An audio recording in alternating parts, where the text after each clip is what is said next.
Right, we're going to take the exhaust system off now. We've loosened the bracket off here. That's all it had on. It didn't have any other supporting bracket.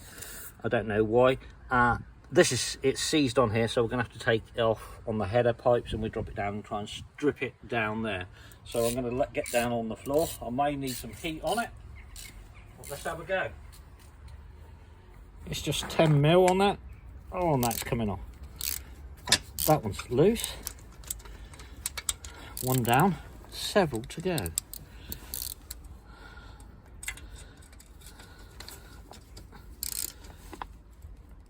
Now that's tight.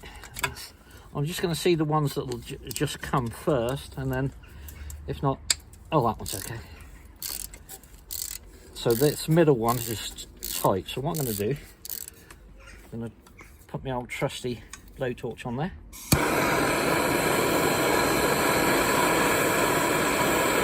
It's amazing what difference a little bit of heat does, mate. Oh, there you go. Look at that. Isn't that nice? Yes. The other side, that one's loose already. Well, not loose, but yeah, they're all loose. All the studs are loose now. All the nuts are loose. As you can see, we've removed the radiator. We did that in the previous video. So what I'm going to do is I'm going to try and screw them all out now. I'm just taking the weight now, and the cameraman is actually taking the bracket off from the other side while I hold it up. As you see, we've got the system off. Luckily no studs broke off, all the studs come out great. There's a little bit of hole in the downpipe, as you can see. I don't think it's worth trying to sell. We might chuck it on eBay for a couple of quid. Somebody might have it and weld it up.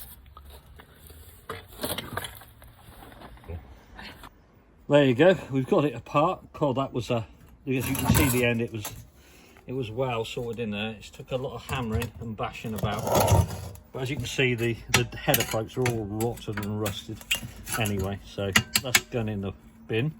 So we're down on money already, but the micron might be a few quid.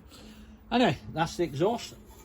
Onwards and upwards. We're going to take the airbox off next, and a few other little bits and bobs, but for now, thanks for watching.